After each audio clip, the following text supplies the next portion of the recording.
have to reconcile myself with the fact that, yes, I have killed people. Not many people.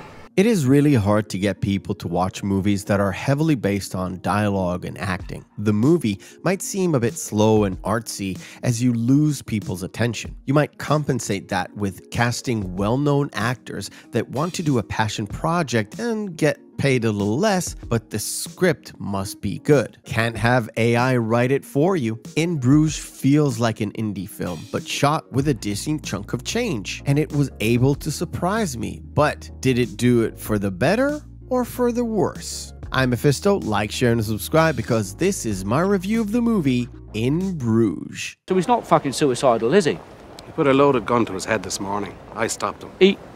This gets fucking worse. In Bruges is a crime drama focusing on three main characters, Ray, Ken, and Harry. Ray and Ken are a couple of murder-for-hire guys who travel to Belgium to a city called Bruges to lay low after a murder-for-hire going a bit wonky. They were sent there by their boss, Harry, and were told to wait for his call. Ken, I grew up in Dublin. I love Dublin. If I'd grown up on a farm and was retarded, Bruges might impress me, but I didn't, so it doesn't. Ken takes the time to drag Ray around the city, pointing out all the picturesque settings and that they have to spend time exploring them. Ray is unimpressed and constantly wants to sit around at a pub drinking. The plot thickens as Ray gets involved with a local actress he meets while strolling in the streets and coming across a film that's being shot in the streets of Bruges. What are they doing over there? They're filming something. They're filming midgets.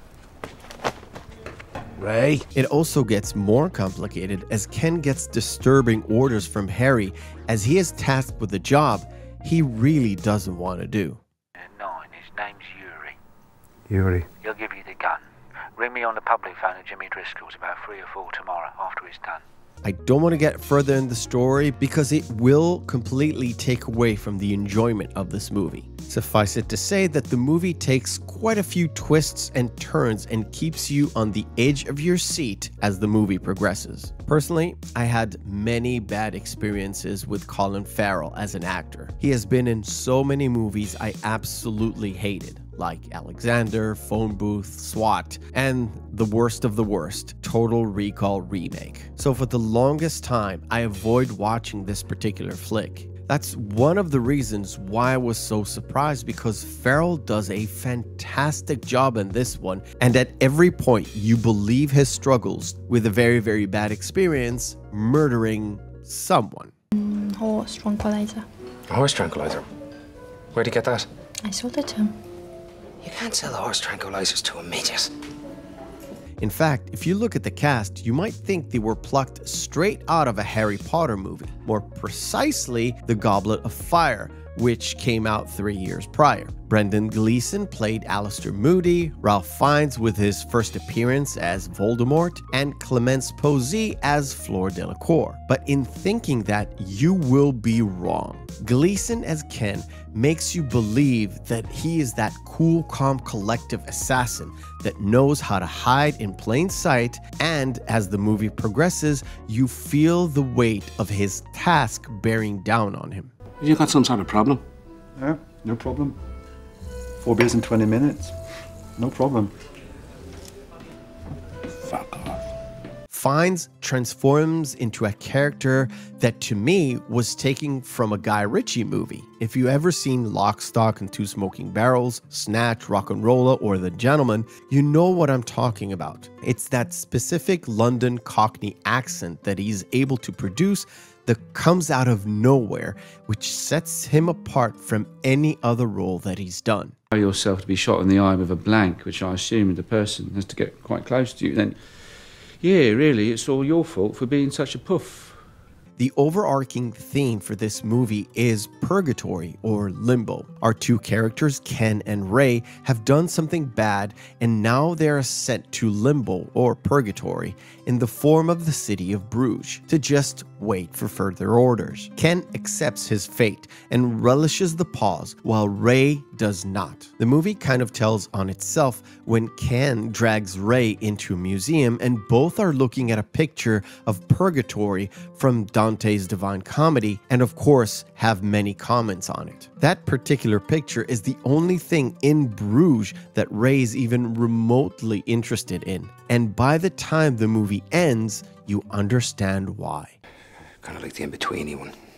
You weren't really shit, but you weren't all that great either. Like Tottenham.